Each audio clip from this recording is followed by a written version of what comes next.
शिक्षण की अवधारणा, ये जो है हमारा यूजीसी नेट का ही एक टॉपिक है, पेपर 1। आज हम लोग पेपर 1 यूजीसी नेट के जो टीचिंग एप्टीट्यूड है यूनिट 1 को कवर करने वाले हैं। उसके कुछ टॉपिक्स को कवर करेंगे।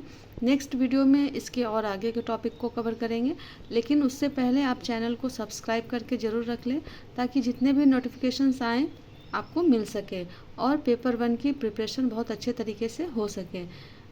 तो आज का हम लोगों का टॉपिक है शिक्षण की अवधारणा क्या है। देखिए, शिक्षण क्या है, तो शिक्षण एक पद्धति है जिसमें विभिन्न गतिविधियां शामिल होती हैं। शिक्षण शब्द सीखना शब्द से लिया गया है, जिसका अर्थ है निर्देशन देना। इसका अर्थ है एक ऐसी प्रक्रिया जिसमें एक व्यक्ति ज्ञान प्राप्त करता है या किसी अधिक जानकार व्यक्ति से कुछ सीखता है। मतलब कि हम जब भी कुछ सीखते हैं किसी सामने वाले व्यक्ति से, तो उसके अंदर मेरे से उस विषय को लेकर के कुछ अलग से क्षमता होती है, जिसके कारण हम उससे कुछ नॉलेज लेते हैं। शिक्षण ज्ञान, अनुभव और वैज्ञानिक सिद्धांतों का कुशल अनुप्रयोग है, जिसका उद्देश्य सीखने को सुविधाजनक बनाने के लिए एक वातावरण तैयार करना है। ठीक है। शिक्षण योग्यता शिक्षण का एक हिस्सा है जिसमें एक शिक्षक समाज की ज़रूरतों, संस्कृतियों और विचारों के अनुसार छात्रों के व्यवहार को ढालने, आकार देने और विकसित करने का प्रयास करते हैं। ये सारे जितने भी टॉपिक है, इसमें जितने भी शब्द यूज किए गए हैं, इसको आप सभी को अच्छे तरीके से याद करना है। उसके बाद शिक्षण अभिक्षमता 2 शब्दों से मिलकर बनी है, जिसमें कि शिक्षण और अभिक्षमता जो शिक्षक की उस गुणवत्ता को दर्शाते हैं जिसके आधार पर वह अपने विद्यार्थियों को पढ़ाते हैं। जैसे कि दूसरे शब्दों में हम कह सकते हैं कि शिक्षण के लिए आवश्यक है विभिन्न परीक्षण सहायक सामग्री। मतलब कि अब शिक्षण, जब भी हम किसी को शिक्षित करते हैं, शिक्षा की बात आती है, तो उसमें बहुत तरह के जो सामग्री हैं उसको शामिल किया जाता है, जिसमें कि हमारी शिक्षण पद्धतियाँ, शिक्षण गतिविधियाँ, सामूहिक रूप से शिक्षण अभिक्षमता ये कहलाती हैं। यह शिक्षण का एक ऐसा हिस्सा है जिसमें शिक्षक और विद्यार्थियों के बीच अनुकूल और नियंत्रित संबंधों पर अध्ययन किया जाता है। अब शिक्षण की परिभाषाओं के बारे में हम लोग बात करते हैं कि जो अलग अलग प्रसिद्ध विद्वान हैं उन्होंने शिक्षण के बारे में कौन कौन सी परिभाषा को परिभाषित किया है। कुछ प्रसिद्ध विद्वानों ने शिक्षण को परिभाषित किया है, जो कि आप यहाँ पे देख सकते हैं। H.C. मॉर्सन परिभाषित करते हैं कि शिक्षण एक अधिक परिपक्व व्यक्तित्व और कम परिपक्व व्यक्तित्व के बीच एक अंतरंग संपर्क है, जिसे बाद वाले की शिक्षा को आगे बढ़ाने के लिए डिज़ाइन किया गया है। ठीक है। एनएल गेज के अनुसार शिक्षण एक प्रकार का पारस्परिक प्रभाव है जिसका उद्देश्य दूसरे व्यक्ति की व्यवहार क्षमता को बदलना है। अल्बर्ट आइंस्टीन परिभाषित करते हैं, शिक्षण रचनात्मक अभिव्यक्ति और ज्ञान में आनंद जगाने की एक सर्वोच्च कला है। नेक्स्ट है, क्लर्क ने शिक्षण से तात्पर्य उन गतिविधियों से है जो छात्रों के व्यवहार को विकसित करने के लिए डिज़ाइन और निष्पादित की जाती है। देखिए, जितने भी विद्वानों ने जो टीचिंग एप्टीट्यूड यानी शिक्षण की जो परिभाषाएं दी हैं, वो आपको बहुत अच्छे तरीके से माइंड में अपने रखने हैं, क्योंकि इससे देखिए या तो आपके मैचिंग आते हैं या तो फिर ऑब्जेक्टिव आ सकते हैं। एपीजे अब्दुल कलाम के अनुसार शिक्षण एक महान पेशा है जो किसी व्यक्ति के चरित्र, क्षमता और भविष्य को आकार देता है। अगर लोग मुझे एक अच्छे शिक्षक के रूप में याद करते हैं तो यह मेरे लिए सबसे बड़ा सम्मान होगा।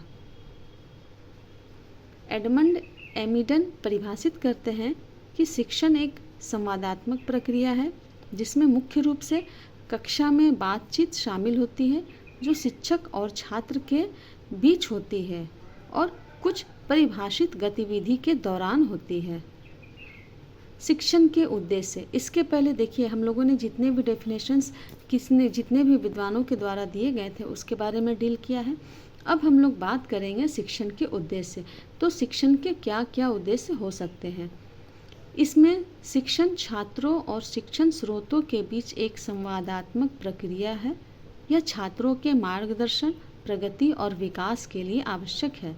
शिक्षण और सीखने का उद्देश्य निर्देश के अंत में एकीकृत होना चाहिए। एक अच्छा उद्देश्य परिणाम आधारित और मापने योग्य होना चाहिए।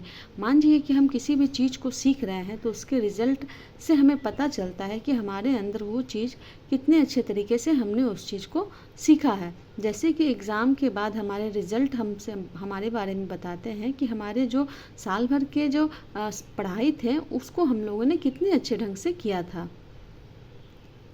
शिक्षण के उद्देश्य, पहला उद्देश्य है छात्रों के दृष्टिकोण में वांछित परिवर्तन लाना। छात्रों की जो स्टूडेंट है उनके थिंकिंग ऑफ लेवल को चेंज करना। छात्रों के व्यवहार और आचरण को आकार देना। बच्चों को समाज का एक सामाजिक और कुशल सदस्य बनाना। छात्रों की वैचारिक, बौद्धिक और विषयगत क्षमताओं का विकास करना, जिसमें पद्धतिगत आलोचनात्मक सोच, रचनात्मक लेखन आदि शामिल है। मतलब कि एक स्टूडेंट को हर तरीके से तैयार करना जिसके कारण वो समाज में आगे चल कर के अच्छे तरीके से सक्सेस हो सके।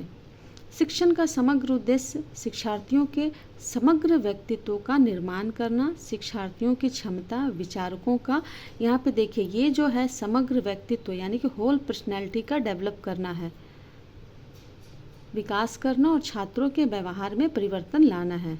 शिक्षण के स्तर कौन कौन से हैं? शिक्षण के स्तर अधिगम, शिक्षण और अधिगम की गतिविधियों को अमूर्तता के विभिन्न स्तरों पर आयोजित किया जा सकता है, जिसमें कि है सरल मानसिक शक्तियों के उपयोग और अनुप्रयोग से लेकर सबसे जटिल तक।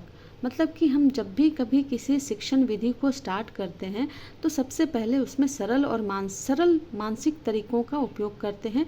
सरल से जटिलता की ओर हम लोग बढ़ते हैं किसी भी चीज़ को सीखने के लिए या सिखाने के लिए। शिक्षण के माध्यम से शिक्षक शिक्षार्थी में वांछनीय परिवर्तन लाता है। शिक्षण और अधिगम दोनों अवधारणाएं एक दूसरे से जुड़ी हुई है। शिक्षण के माध्यम से शिक्षक जो है सो शिक्षार्थी में वांछनीय परिवर्तन लाते हैं।